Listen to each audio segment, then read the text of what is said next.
פרשת שבוע בשלח. כתוב בפרשת השבוע, ולא נחם אלוקים דרך ארץ פלישתים כי קרוב, וגומר, פן ינחם העם בראותם המלחמה ושבו מצרימה. לכאורה הדבר לא ברור. על פי פשט הכתוב, כתוב ולא נחם אלוקים, כאילו לא היה נוח לאלוקים להעביר אותם דרך ארץ פלישתים. למה? כי זה קרוב. אם זה קרוב זה נראה טוב יותר. היו יכולים תוך 4 ימים, 5 ימים, 10 ימים להגיע לארץ ישראל. שמה להסתובב במדבר 40 שנה. והוא אומר, הקדוש ברוך הוא נותן גם את התירוץ. פן ינחם העם בראותם מלחמה. וכי בדרך האחרת לא ראו מלחמה. היו להם הרבה מלחמות. גם כשהגיעו לארץ ישראל היה להם מלחמות, אבל גם בדרך. כבר אחרי 7 ימים היו צריכים לראות שמצרים רודפים אחריהם, ובהמשך היה להם מלחמה עם עמלק, והאמורי, וכן הלאה. ואחר כך כשנכנסו לארץ היו להם הרבה מלחמות. וחוץ מזה, הקדוש ברוך הוא פוחד ממלחמה, להפך, יכול היה להראות להם ניסים גדולים, כמו שהראה להם במצרים. על מצרים יכול היה הבורא יתברך להתגבר, וחס ושלום, אפשר לחשוב שהקדוש ברוך הוא פוחד מהפלישתים, אז היה הורג את הפלישתים, אם היו מרבים את האף, היה מוריד להם את הראש. מה הבעיה? ולהפך, היה מראה לעם ישראל שהקדוש ברוך הוא חזק, מה זה ולא ינחם העם בראותם מלחמה. מספר המדרש שבני אפרים עשו את החשבון לא נכון. עשו את החשבון מברית בין הבתרים ולא מרידת יעקב 210 שנה, 30 שנה קודם, ויצאו ממצרים 30 שנה קודם. ובדרך הרגו בהם הרבה מאוד אנשים. יש מספרים שונים, אומרים 30 ריבו, שזו כמות עצומה, 300,000, של בני אפרים שנהרגו. וכי הם חשבו שהם הולכים להרג? ודאי שלא. מדוע הבורא יתברך לא עשה להם נס? מה המדרש לא רוצה שיעברו ויראו את העצמות שלכם במדבר, ולכן סובב אותם מדרך אחרת, מדרך רחוקה. היו רואה את עצמותיהם של בני אפרים במדבר ככה מושלחים, כי לא היה מי שקוברם, כי הרגו בהם במדבר הפלישתים.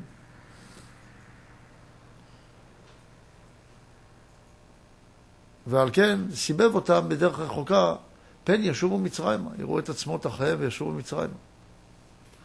אבל ודאי שכל הדברים האלה, וכל המדרשים האלה ויש רבים אחרים, ומביא מדרש רבה כמה סיפורים, כמה סיפורי מעשיות, משלים מאוד יפים, על למה סובב אותם בדרך רחוקה. וודאי שכל הפירושים האלה פירושים יפים ונכונים, אבל הם מתכוונים לנקודה פנימית עמוקה, והרבש מציג לנו מיד את הנקודה הפנימית העמוקה, ואומר כך, מה זה קרוב ורחוק? אומר עניין קרוב נקרא קרוב להשכל. ורחוק, רחוק מהשכל. כי השכל מחייב שיותר טוב היה אם הדרך לבוא לארץ ישראל, היינו להיכנס בעבודת השם, שזה נקרא ארץ ישראל. היה הקדוש ברוך הוא צריך לעשות שכל אחד שמתחיל בעבודת השם, יהיה הבירור של מר ומתוק. מה הכוונה? למשל, אם הוא בא ללמוד בלילה, מיד הוא ירגיש שהוא נהיה אדם יותר שלב, יותר מכובד, שיותר מכבדים אותו אחרים, שהוא מצליח בכל דבר, שיש לו פרנסה יותר טובה וכדומה. ואז זה היה דרך קרובה. זה דרך שהשכל מבין, כי השכל עובד על פי סיבה ותוצאה, שהתוצאה נראית על פי הסיבה. לא רק לפי סיבה ותוצאה וסיבה, שהתוצאה המסובב נגרר אחרי הסיבה, אלא גם שהיא נראית כקשורה. רואים את הקשר ביניהם. לעומת זאת בדרך אמונית, ודאי שיש סיבה ותוצאה, אבל התוצאה לא נראית. כנגררת מאחרי סיבתה. ואם בן אדם היה, למשל, לובש ציצית ומרגיש בזה שמחה גדולה, מי לא היה רוצה ללבוש ציצית? אם היו אומרים לבן אדם שאם אוכל כשר הוא נהיה יותר בריא, והיה לו ממש הוכחה ברורה והיה מרגיש טוב יותר, אז ודאי שהיה אוכל כשר. וכדומה. יוצא עם כך שלא ברור, מדוע הקדוש ברוך הוא לא נתן לנו כזאת תורה שהברור שלה הוא ברור של מר ומתוק. דהיינו, אם אני אעשה דבר לא טוב, זה יהיה לי מר, יהיה לי לא נעים, יהיה לי כואב. ואז כולם היו מקיימים תורה ומצוות. והיו עושים את רצון השם, והיה להם יותר טוב, והיו שמחים ואוהבים זה את זה, והייתה אידיליה. והקדוש ברוך הוא אומר, לא, אני לא רוצה את הדרך הזאת. למה? מה, אתה לא רוצה להיטיב לנו? אתה לא רוצה שיהיה לנו טוב?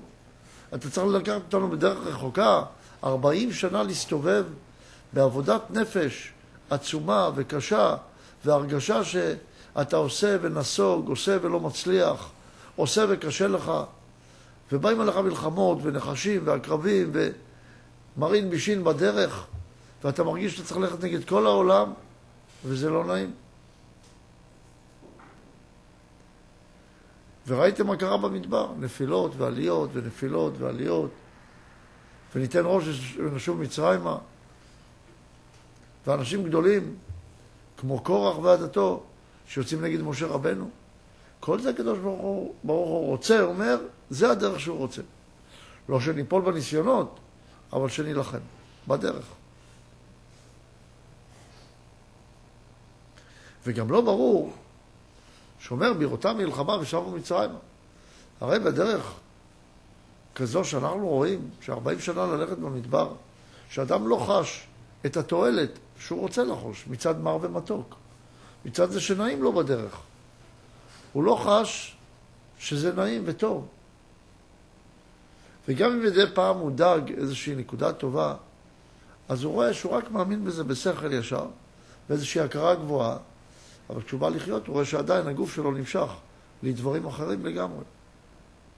ויש לו השתוקקות גדולה לעולם הזה, והוא מנסה ללכת לעולם הרוחני, לעולם רוחני אמיתי. הוא רואה שהדרך רחוקה ויש לו מלחמות עצומות.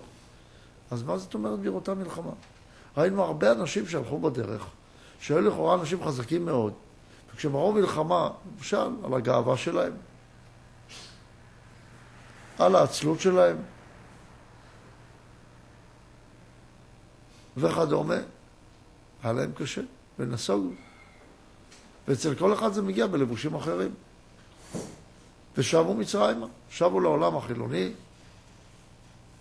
וזה יכול להיות שהם נשארו עם כיפה וציצית, אבל הם הפסיקו לעבוד עבודת השם. והמשיכו ללכת בדרך. אבל ודאי לנו שזו עבודה קשה, אז מה הכוונה היא שלא נחם אלוקים דרך ארץ פלישתים? ומי אלה הפלישתים האלה? בהקדמה לספר פנים יראות ומסבירות, מסביר בעל הסולם, באות ט"ז, שהייתה דרך בהתחלה של אדם הראשון, שנתנו לו ברור של מר ומתוק. מה זה מר ומתוק? אם היה אוכל איזשהו פרי, דהיינו, היה עושה איזושהי פעולה ורואה תוצאה, היה טועם בפרי אם זה דבר אמיתי או דבר לא אמיתי.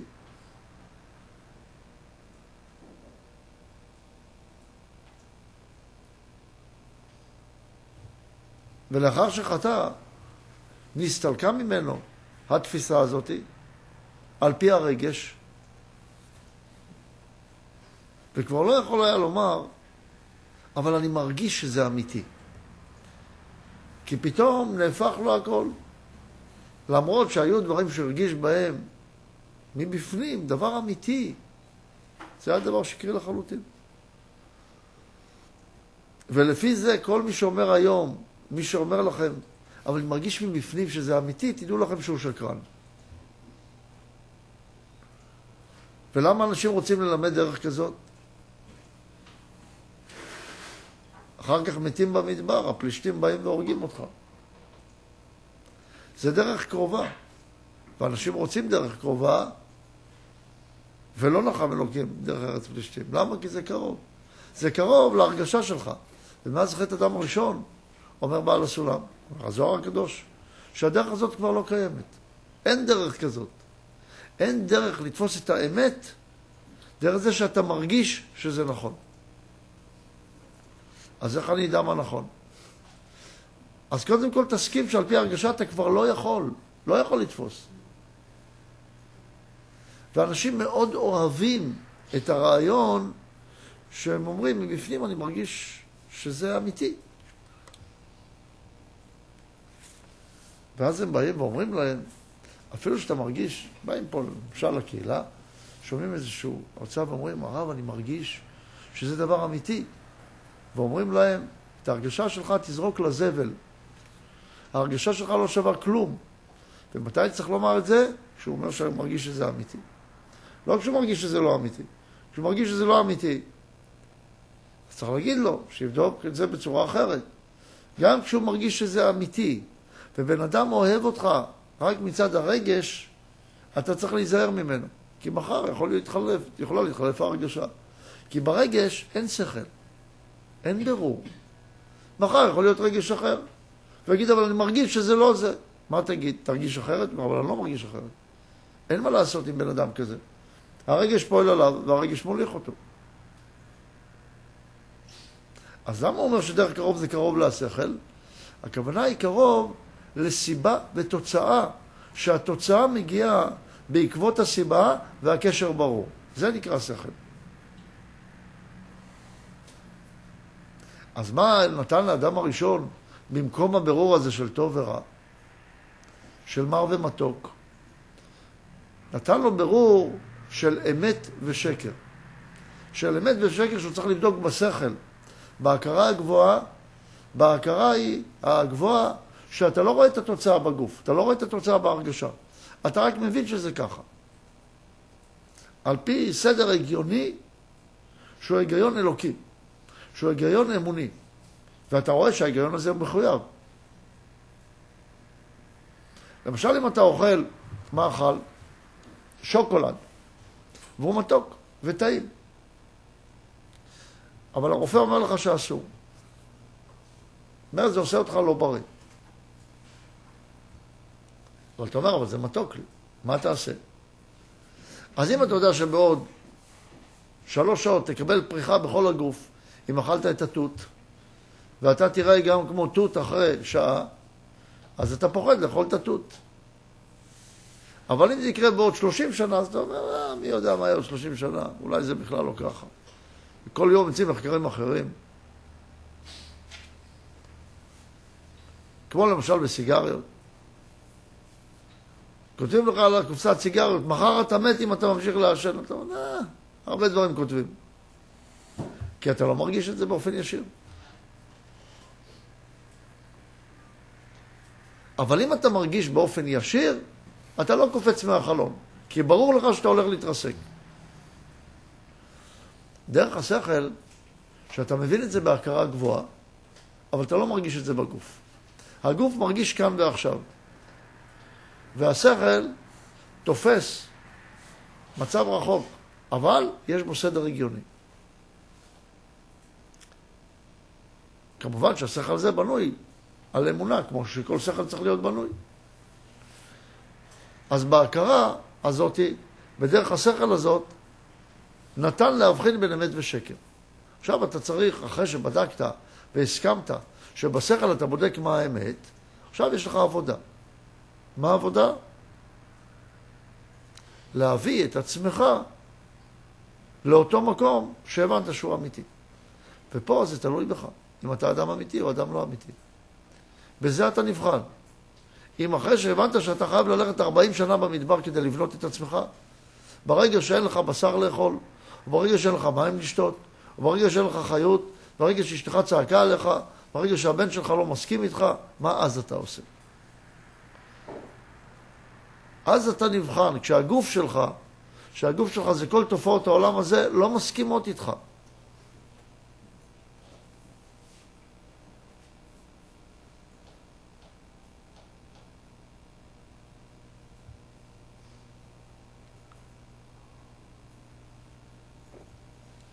ואז האדם מתחיל להיבחן, האם הוא מוכן ללכת בדרך או לא. שואל יעקב, איך אני יכול לדעת שהאמונה שלי היא לא אמונה בתוך הדעת? דהיינו, אגואיסטית, אנוכית. אז איך אנחנו קובעים מהי אמונה נכונה? מי יכול לענות ליעקב? מה ההגדרה של אמונה? אמונה זה ודאי ראשוני, שאי אפשר בלעדיו, שמתחיל את הכל וכולל את הכל. שמעת יעקב?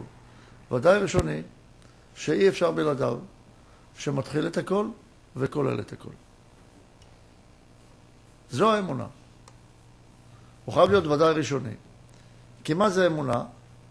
אמונה זה ודאי. שאין עליה עוררין, היא לא ספק. היא לא דבר שכלי. אני לא צריך בשביל ההוכחה. לכן זה ודאי ראשוני. איך פותרים את הספקות, אומר הרבש? שאת כל הספקות מביאים לוודאים. אם אני מביא את הספק לוודאי, אז הוכחתי שהספק הזה הוא ודאי. הוכחתי אותו אם הוא נכון או לא נכון. איך? כשאני מביא אותו לוודאי ובודק אותו על פי הוודאי. לכן הוודאי זה צריך להיות בלתי משתנה. הוא חייב להיות ראשוני. אם יש לפניו עוד ודאי, אז הוא לא הוודאי הראשוני. אי אפשר בלעדיו. זאת אומרת שאם אני לא משתמש איתו,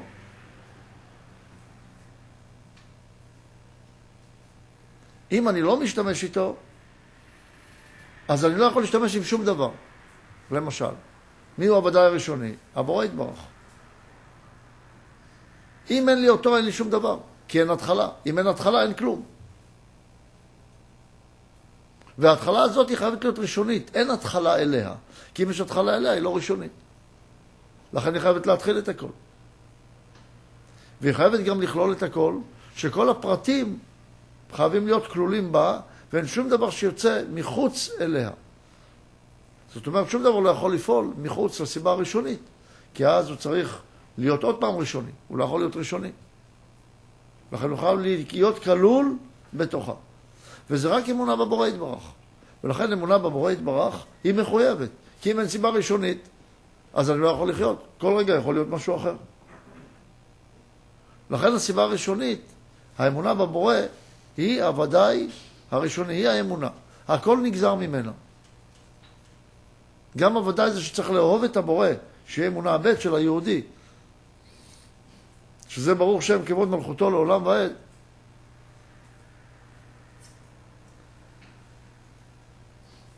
גם זה נובע מהאמונה הראשונית. ואיך זה נובע מהאמונה הראשונית? לא נרחיב בזה, רק נאמר את זה בקצרה. איך האמונה השנייה נובעת מהאמונה הראשונה?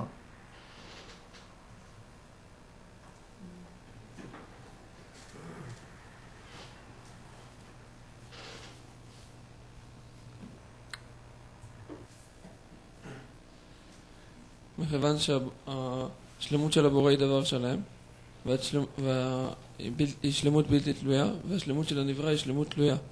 והיא תלויה בקשר לבורא, שהוא דבר שלם, מכיוון שהוא נברא מהבורא, אז הוא גם צריך להיות שלם. והקשר שלו לבורא, זה מה שיעשה אותו שלם, והקשר חייב להיות בהשוואת הצורה, מכיוון שאם זה רק יהיה קשר שאני רוצה והבורא ייתן לי, שזה קשר של השלמה, זה קשר של אנוכיות. והאנוכיות במהות זה מראה על נפרדות. נכון מאוד. מה אומר ישראל? אומר דבר פשוט. אומר, הרי הבורא ברא את הבריאה, לא יכול להיות שיצא דבר בלתי שלם מדבר שלם. הבורא ברא את הבריאה והיא שלמה, אבל השלמות שלה היא שלמות תלויה. השלמות של הבורא היא שלמות בלתי תלויה, היא לא תלויה בנברא. שלמות שעומדת בפני עצמה. אבל השלמות של הנברא היא שלמות תלויה. במה היא תלויה? בקשר שלה, בדבקות שלה לשלם. ולכן כל השלמות של הנברא לא יכולה להיות אם הוא לא יהיה על ידי כך שהוא ידבק בבורא. ולכן הוא חייב דבקות. הדבקות זה נקרא אהבה. ולכן הנברא חייב לקבל על עצמו להידבק בבורא. ואם הוא יגיד, אבל אני לא רוצה, יגידו לו, אבל זה הטבע שלך. אתה לא יכול לא לרצות את זה. אם לא תרצה, זו התכלית שלך. אם לא תרצה, יכריח אותך מלמעלה. כי הבורא הוא לא פועל בלי תכלית. הוא פעל עם תכלית שאתה תהיה שלם. אומר, אני לא רוצה להיות מאושר. אומרים לך, אתה תהיה מאושר. בעל כורחך אתה תהיה מאושר. או בטוב, או בפחות טוב. אבל אתה תהיה מאושר. איך? נכריח אותך. אתה תעשה מה שצריך. אם לא, נלמד אותך איך לעשות. נעזור לך. אז עוזרים לנו. ולכן האמונה השנייה היא שאני חייב להיות דבק בבורא. וגם אם אני רוצה להיות אנוכי, אני לא יכול. החיים מלמדים אותי לאט לאט. יש כאלה שהתפיסה שלהם הם יותר גסים, אז התפיסה שלהם היא יותר איטית. ויש כאלה שהתפיסה שלהם יותר חזקה. עכשיו נשארה לנו עוד בעיה. עוד משימה שכלית לפתור. בן אדם אומר, אבל אני לא מאמין. הבנתי בשכל, אבל אני לא מאמין שיש בורא. לא מאמין בכל הסיפור הזה, השכלי שלך, שהוא נשמע מאוד יפה, מאוד נחמד, אבל אני לא מאמין. האם אני צריך להיות, שואל יעקב, בעל אמונה, קודם בעל השגה כזאת, שיש לי השגה שיש בורא בעולם? התשובה היא לא. אני לא צריך להיות בעל השגה. אני צריך להיות בעל החלטה אמונית. לא בעל אמונה, בעל החלטה אמונית. אני מחליט שכל המחשבה שלי עוברת דרך האמונה הזאת. זה הוודאי שלי. וכל הספקות שלי, בהבחנות השכליות שלי, מהי האמת, כי בשכל אני בודק מה האמת, היא נבדקת על פי ההנחה שיש ודאי ראשוני שהוא הבורא, שהוא בעל ההטבה שלמה, וכל מה שאני צריך לעשות בעולם זה להידבק בו. דרך זה אני חושב. ועכשיו אני הבנתי דרך זה, דרך השכל, מהי האמת. וזה נקרא דרך רחוקה. למה היא רחוקה? כי היא לא קרובה אליי ללב. היא לא קרובה אליי להרגשה, כי הלב שלי נתון לגוף. הוא לא נתון לאותו שכל. למה הבורא ניתק לי את השכל הזה מהגוף? למה הוא שם לי איזשהו ניתוק? איך נקרא הניתוק הזה? בחוכמה? זה נקרא תיקון דמם דצלם. הקרומו דאווירא גרם למם דצלם, שמפריד את המם דצלם ממוחא דאווירא. ואז כל ההכרה שלנו היא הכרה מנותקת, במם דצלם מנותקת מהגוף. גם אם באה החוכמה, עדיין נותנים לך תענוג אישי, אתה דוחה אותה. כי אתה אומר, בשכל אני חושב, כמו שופט קר, מנותק מהגוף. ורק אחרי שאני מבין בו מה האמת, רק אז אני משליך את זה על הבחינה העצמית שלי. קודם כל מבינים בשכל מהי האמת. ולכן אנחנו פועלים עם החלטה אמונית. כי אם הייתי צריך להרגיש את האמונה הזאת, אז עוד פעם הייתי הופך להיות משוחד. אז איזה סדר? איך אפשר לחיות בלי ללמוד חלק י"ג? אני לא יודע. אבל אני רואה אנשים חיים בלי חלק י"ג, אבל אולי זה לא ממש חיים. צריכים להבין את הסדר. יש סדר שהוא כל כך ברור, כשלומדים את החוכמה ורואים איך זה הכל מעוגן, הכל מעוגן בחוקים של העולמות העליונים, אי אפשר להתבלבל יותר. זה כמו שעכשיו יספרו לך בתור בן אדם פשוט, שמכונית לא נוסעת על 4 גלגלים, אלא רק על גלגל אחד. זה כמה שישכנעו אותך, אתה יודע איך מכונית נוסעת. ככה, לכן הלימוד הוא דבר כל כך חשוב, כל כך צריך להשקיע בו. לאט לאט השכל שלך מסתדר אחרת. אז אנחנו מבינים עכשיו, שאנחנו לא יכולים להיות בעלי השגה עד שנגיע לאמונה. אנחנו צריכים החלטה אמונית. וההחלטה אמונית, היא צריכה להכריח אותנו להיות במציאות שאני מחליט שכל האמת שלי נובעת דרך צורת מחשבה הזאת. כמו בגיאומטריה.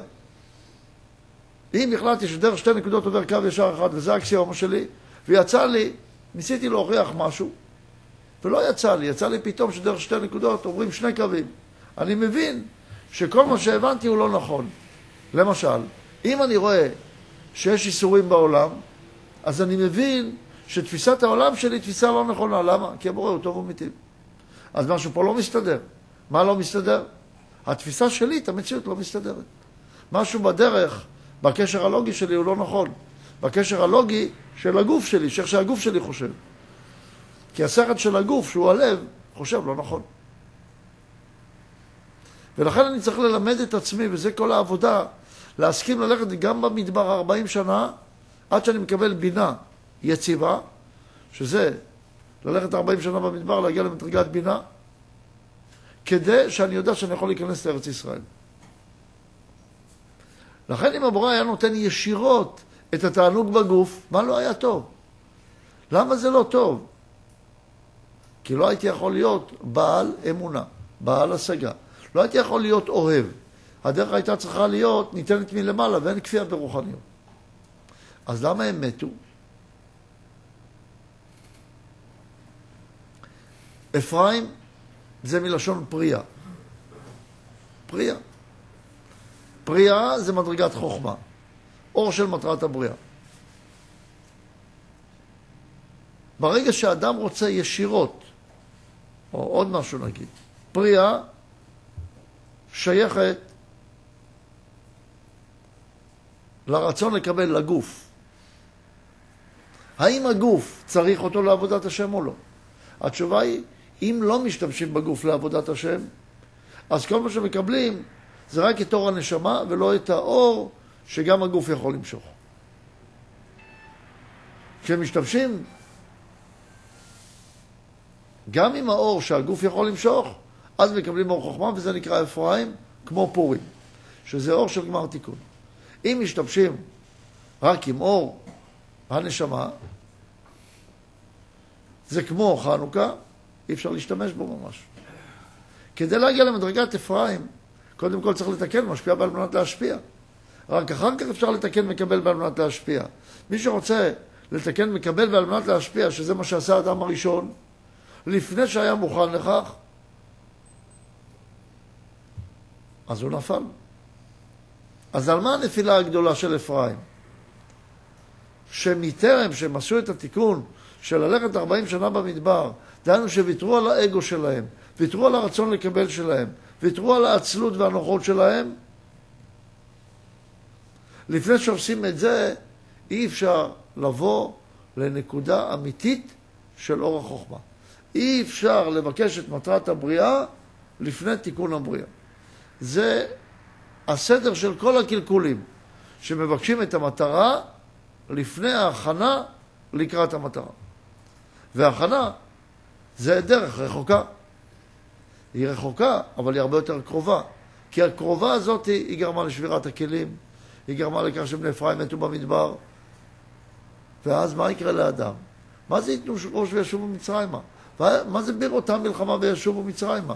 הרי בדרך הזאת גם יש הרבה מלחמות, כך שאלנו. יש הרבה מאוד מלחמות לאדם שהולך בדרך שהיא כל כך קשה. הוא פתאום מבין בשכל כל מיני דברים, והוא לא מרגיש אותם. ואז, אם הוא גאוותן, אז מה הוא צריך להגיד? זאת לא הדרך. אם הוא עצלן, מה הוא צריך להגיד? זאת לא הדרך. כי אם הוא גאוותן, לא יכול להיות. אם זאת הייתה הדרך ואני מתאמץ כל כך הרבה, ודאי שהייתי צריך להרגיש את כל זה כבר. והוא לא מרגיש. או שאם הוא עצלן, אז הוא מנסה. הוא לא מנסה. הוא מנסה, אבל אין לו כוח לנסות הרבה. הוא מנסה, הוא מביא את כל כולו לעשות את העבודה, אבל מחזיק מעמד יומיים, 3 שבוע, ומתעייף. למה?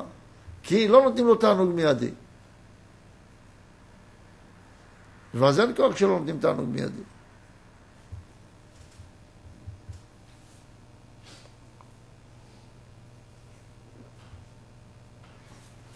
אז מה הפתרון? יש פתרון. מה דעתכם? מה הפתרון? מה הייתם עושים? אז מה הבעיה? הבעיה כזאת, יש שכל, הבנתי, צריך ללכת בדרך רחוקה. זה מה שהקדוש ברוך הוא מלמד אותי. שאי אפשר שיהיה מגולה התענוג של תורה ומצוות. כי זה נקרא דרך קרובה.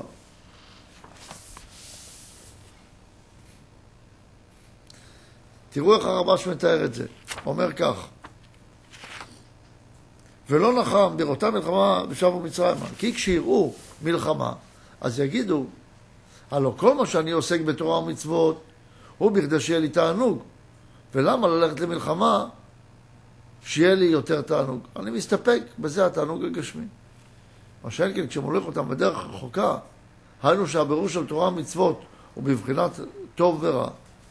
שעניינו, שכל המטרה של העבודה הוא רק להשפיע ולא לקבל. הגם שזו דרך רחוקה, שהעבודה הזו היא רחוקה להשכל, אבל אם הוא רוצה ללכת בדרך השפעה, אז אין לו מקום לחזור.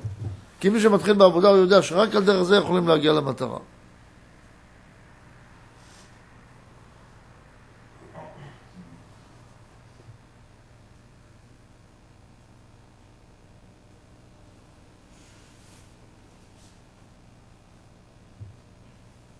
אז מה אדם צריך לראות?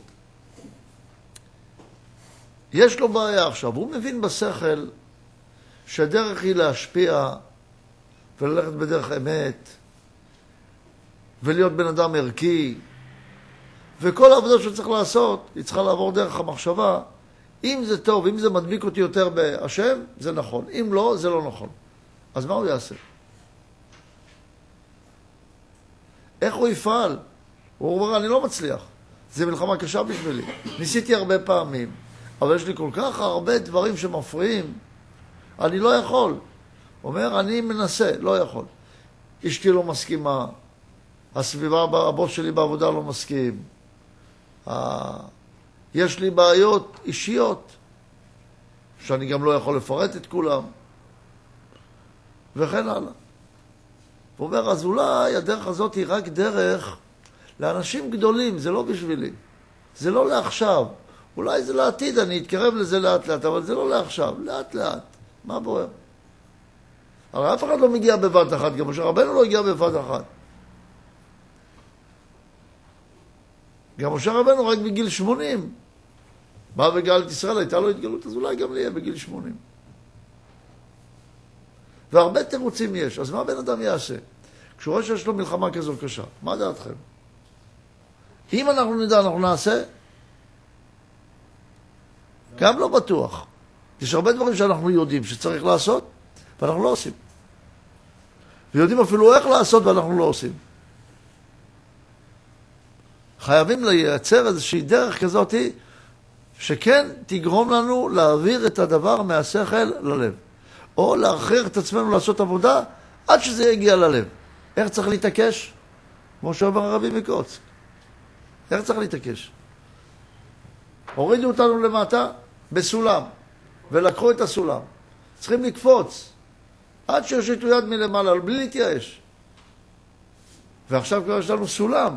פעם לא היה סולם, החזירו לנו את הסולם. אומרים, רק תעלה בסולם. מה אתה אומר? אין לי זמן. לא עכשיו. שאני אהיה יותר חזק. החזירו לך את הסולם. ואנחנו לא רוצים לעלות על הסולם. למה?